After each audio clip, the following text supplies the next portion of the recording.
Hey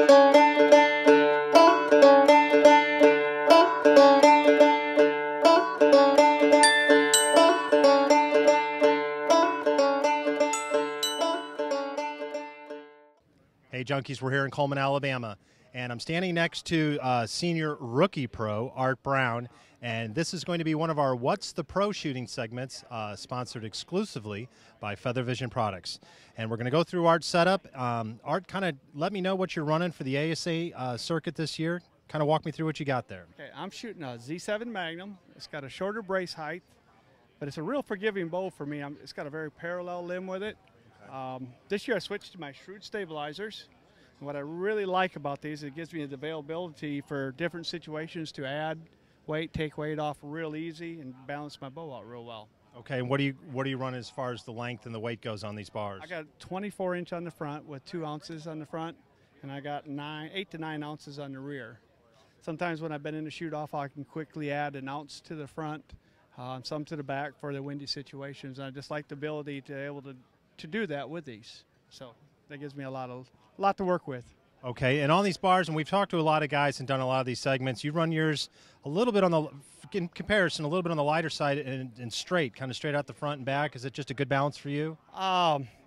This bow has got so much weight out front, in front of the grip, that I don't need that much weight out here just because of the deflex riser.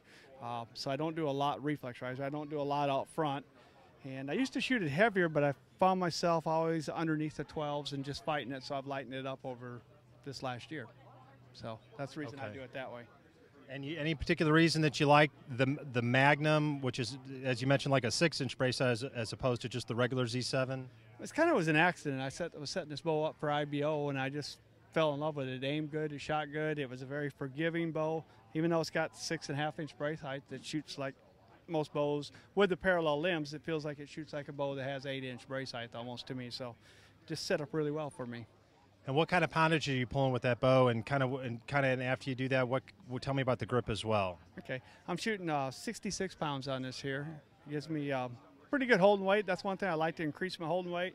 I shoot a high demand archery grip, and I shoot a very low wrist. It's got an adjustable heel on it, but it's got a narrow grip, and it just sets up real well on this bow. It's got like a little adjustment screw there. You can kind of make it go in and out. That's nice. If somebody likes to shoot a higher wrist, they can do that with it. So. For sight, I shoot a CBE with a up pin, a 10 thousandths fiber, and a 3-power lens. You know what kind of CB is that got a name? What kind it is? That's just their large scope. They got a small one and a large. For shoot-offs, I've covered this up so I can get more light on my pin versus vents in the top. And I've done a little modification. You can see here, I've put an orange ring inside. Okay. And what that does, it allows me to get my peep right around that there, and I'm not seeing light around it when I'm aiming and getting all nervous. It kind of gives me something to center up on. Okay. And then I run an LP archery light, adjustable light inside. Okay, what kind of power do you got there for the lens? I can shoot a 3-power lens. Wow. Okay. What that gives me, I've shot 5 and 6 power, and I really loved them. I loved what I could see on the target. But if I ever had to lead a dark animal in a dark hole, I didn't know where I was at. 3, I can still go off the body, and still, no matter what the situation is, I feel like I can make a good aim with it. I like more power, but it does get me in trouble at times. So I went to a 3, and I don't have to shoot a clarifier when it's raining. It's just with my eyes, I have to shoot a pretty big peephole in it just to get clarity for my setup. Okay, and what do we got there for a rest? We got a trophy taker spring steel with a 10 thousandths blade. That seems to set up real well with that arrow. Okay. Speaking of arrows, what arrows are you shooting for this year? We're shooting gold tip X cutters. Just really set up. Last year I shot the 30Xs with the new speed. This year I went to the X cutters. Pick up a little more. Yeah, and then I shoot a lower profile vane, and the reason being just with this cable guard assembly, it gives me clearance off my vanes off the cable guard. Okay. So. And how many points you running out front there for the weight? I got 120 in the tip. Wow. Okay. Yeah, I like to have some weight to guide my arrow. So yeah, you got some weight there, but you're, like you said, you're pulling high 60s, 66 pounds. I think you said that's a lot there. Okay, great. And how about a release? I shoot a Scott stainless steel, and it's kind of a funny thing. One of the neat things I like about this is it moves real good in your hand, and I think they're going to start making these again, but it moves real well in my hand. On those days that it don't, like today when you get sweaty, I spray a little athlete's foot on my hand, and it just powders it, and it makes it move really nice. Okay. Because it's hot out there and it's humid, it's sticky, and it's hard to make your release go, and that really makes it float in there real nice. Okay. Do you shoot that with or without a click? Without a click. My problem with a click is if I shoot a click and it's got to click in my drawback. Because if I'm aiming and it clicks, I want to jump out of my shoes. So I do shoot that. Another thing I use Leupold binoculars and rangefinder. These rangefinders are just awesome. And which one is that? This is the DNA RX1000. Okay. And what I like about that is it'll read black targets, white targets the same. And you get with a lot of people, and they're like, well, that target was 49, say it's a black bear. Mine will read it for 47.5, 48 because the way that the target absorbs the light, and this will read it the same. So those people will usually shoot black targets high just because of what the rangefinder reads it for.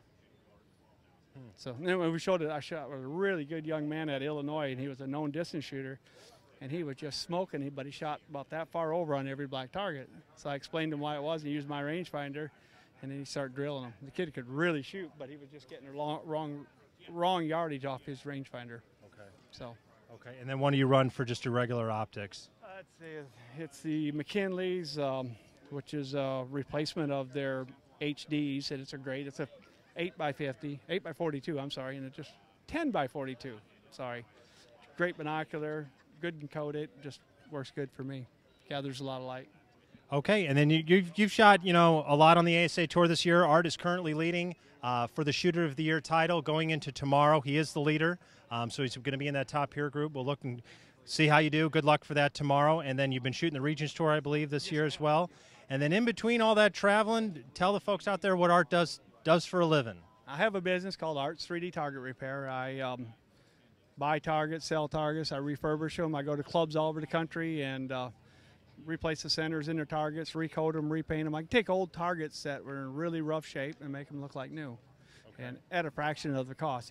Total refurb on targets, $140. You can't buy a midsection for that anymore, so it works out good. And if people are interested in kind of a little bit more about what you do, is you got a website or anything they can get a hold of you at? They can go to art-brown.com and look up Target Repair on there. Okay. All right. Well, sounds good. Well, thanks for taking the time to talk with us. Good luck tomorrow on the Shooter of the Year run there, and we wish you all the best. Yeah, I'm going to have to get after it tomorrow. All right, brother. Good luck. Thank you.